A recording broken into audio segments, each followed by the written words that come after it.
না রাত্রিরে। ছোট্ট ছোট্ট শিশু কিংবা বয়ঃসন্ধির ছেলে মেয়েরা যাদের বৌদ্ধিক মনন সম্পূর্ণ সুস্থ, কিন্তু শরীরটাকে নিজেরা নিজের আয়ত্তে রাখতে পারে না। একটা কাঠের চেয়ারে বিশেষভাবে তৈরি, গলাটাও হয়তো আটকানো, হাত দুটো আটকানো, মাথায় একটা হেড পয়েন্টার লাগানো, সেইটা দিয়ে সে কম্পিউটারে লিখছে, পড়ছে, শিখছে, পরীক্ষা পাশ করছে। সম্পদের ঘাটতি তাতে।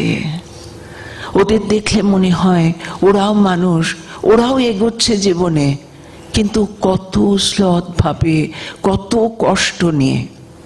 আমাদের যে শারীরিক সুস্থতা, এই মুহূর্তে এখানে আমরা যতজন আছি, যতটা সুস্থতার অধিকারী, সেই মুহূর্তটায় কত কত হাসপাতালে, নার্সিংহোমে, আইসিসিউ, আইটিইউ, এই ইউনিটগুলোতে মানুষ কষ্ট পাচ্ছে। আমরা ভেবে দেখি কি? দেখি না।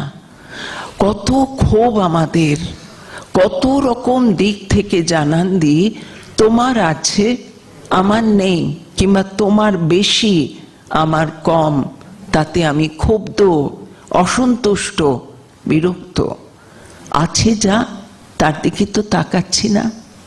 আত্মসম্পদের গোড়ায় সবচেয়ে আগে এই তাকানোটা নিজের ভেতরে তৈরি করতে হবে। দ্বিতীয়ত বলি বুদ্ধি। বুদ্ধির মাপে কেউ একটু বেশি এগোনো, কেউ একটু কম, কিন্তু সাধারণ স্তরে বুদ্ধি যদি থাকে, তাকে অভ্যাস দিয়ে পালিশ করা যায়।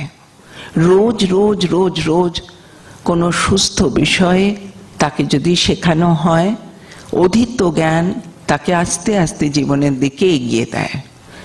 আর স্বাভাবিক বুদ্ধিসম্পন্ন মানুষ তো লেখাপড়া করতে সক্ষম, জ্ঞানার্জনের রাস্তা তার সামনে খোলা, তাই বুদ্ধি দিয়ে সে জীবনের রাস্তায় এগোবে, পৃথিবীকে চিনবে, কত মানুষকে কত রকম ভাবে সাহায্য করবে, নিজেরও আত্মোন্নতি হবে। এটাই তো স্বাভাবিক। যখন ডিপার্টমেন্টের ক্লিনিক্যাল সাইকোলজির ক্লাসে গুচ্ছ গুচ্ছ ছেলে মেয়েকে নিয়ে আসে, আইকিউ অ্যাসেসমেন্ট করে দিন, এবং যখন নির্ধারিত হয় তারা স্বাভাবিক বুদ্ধির মানে নয়, তারা পিছনো, যারা অনেকটা পিছনো, তাদের সারা জীবন রক্ষণাবেক্ষণ করতে হবে, তারা নিজের থেকে কিচ্ছু করতে পারবে না, তাদের সাহায্য দরকার। তাই মানুষ জন্ম লাভ হয়েছে, কিছু জেনেছে তারা অন্য জীবের থেকে নিশ্চয়ই তফাৎ, কিন্তু নিজেকে নিজে চালানোর মতো ক্ষমতা সম্পন্ন না। বুদ্ধির এই ঘাটতি মানুষকে এক ধাক্কায় ছিটকে দেয় জীবনে। তাহলে যাদের আছে তারা কি কখনো ভাবছে আমার বুদ্ধি নষ্ট করার জন্যে না? কিন্তু আজকের ছেলে মেয়েরা করে, ভীষণভাবে করে। তারা নিজেদের বুদ্ধি দিয়ে সাইবার এজেতে, আমাদের ইলেকট্রনিক্স গ্যাজেটসে যত সময় কাটায়, যতক্ষণ ফেসবুক করে, যতক্ষণ হোয়াটসঅ্যাপে নিজেকে বেঁধে রাখে, তারা বোঝে না তারা জীবনের কোন সম্পদকে হেলায় হারাচ্ছে। ছোট ছোট ছেলে মেয়েরা আমার কাছে যখন আসে, যখন বোঝাই, আমায় বলে তোমার ফেসবুক অ্যাকাউন্ট নেই, কি করে থাকো? আমি ভাবি ফেসবুক অ্যাকাউন্টে যদি আমার নাম থাকতো তাহলে তো আর বাঁচতামই না। এত লোক জীবনে, এত পরিচিতি, তাতেই হাঁসফাঁস করছি।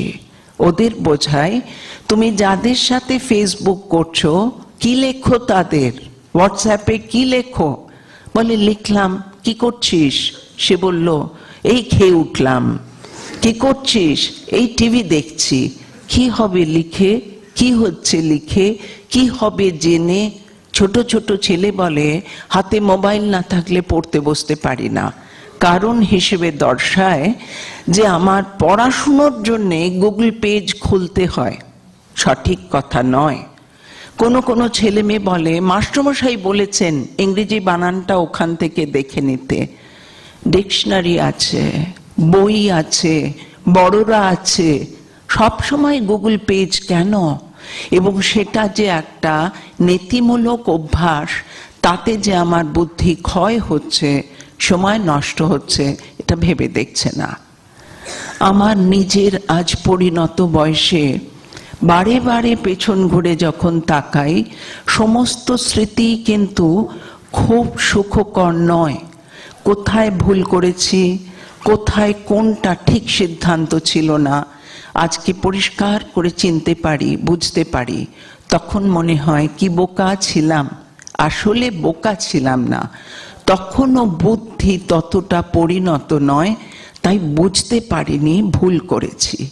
যেটা বড়রা আমরা ভুল করেছি, সেটা আমরা ছোটদের শেখাতে চাই, এমনকি বড়দেরও শেখাতে চাই। আমি শুধু ছোটদের বলছি না, বাবা মাকেও বলি, যে মায়েরা খুব বেশি ফেসবুক করেন, তাদের কিছুতেই ছেলে মেয়েদের এই অভ্যাস থেকে ছাড়ানো যায় না। তাই নিদর্শন হিসেবে যারা বলেন আমার অফ টাইমে আমি করছি, কেন এটা? ছোটদের বোঝায়, যখন বড় হবে পেছন ফিরে তাকিয়ে মনে হবে কি বোকা ছিলাম, কত সময় নষ্ট করেছি। ওই সময়টা যদি পড়তাম। আমি ইতিহাস একদম পারি না, যদি ইতিহাসের বইটা একটু বেশিক্ষণ চোখ বোলাতাম। আমি অঙ্ক পারি না, যদি অঙ্ক আরেকটু বেশি অভ্যাস করতাম, তাহলে তো এগিয়ে যেতাম, এগোতে পারতাম।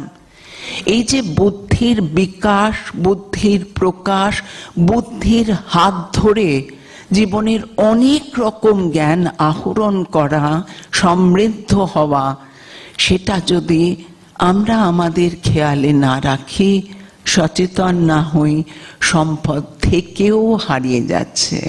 ভেবে দেখব নাকি আমরা? বুদ্ধির পরে বলবো জীবনের সুযোগ, অর্থাৎ ভালো স্কুলে পড়তে পেরেছি, ভালো কলেজে পড়তে পেরেছি, বিশ্ববিদ্যালয়ে পড়ার সুযোগ পেয়েছি, পিএইচডি করার মতো জায়গায় এগোতে পেরেছি, আরো অন্যান্য বিষয়েও কিছু কিছু জায়গায় আলাদা পড়াশুনো করেছি। এ তো আমার জীবনের সুযোগ। এই সুযোগগুলো যে সদ্ব্যবহার করা হয়েছে, তার জন্যে আজকে আমি আপনাদের সামনে দু চার কথা বলার সুযোগ পাচ্ছি। প্রত্যেকটা মানুষের এইরকম নিজের ক্ষমতা আছে, কারো লেখাপড়ায়, কারো রান্নায়, কারো ছবি আঁকায়, কারো লেখায়, অনেক কিছুতে। কিছুক্ষণ আগে যারা বাজাচ্ছিল, ওদের হাতগুলো দেখছিলাম, কি অসম্ভব সুন্দর অধীত বিদ্যা, কি সুরেলা হাত আমাদের সুর পরিবেশন করছে। এটাও তো একটা ট্যালেন্ট, এটাও তো একটা ক্ষমতা। সুযোগ হয়েছে জীবনের, কারো সরোদ শেখার, কারো সেতার শেখার, কারো মৃদঙ্গ শেখার, কারো তবলা শেখার। কোনো জ্ঞানই কোনোটার থেকে কম না, কোনোটার থেকে কম না। আমার এক বান্ধবী বিদেশের প্রত্যন্ত একটা জায়গায় কিছুদিন থাকার সুযোগ পেয়েছিল, অল্প বুদ্ধি বাচ্চাদের নিয়ে কাজ করার জন্যে।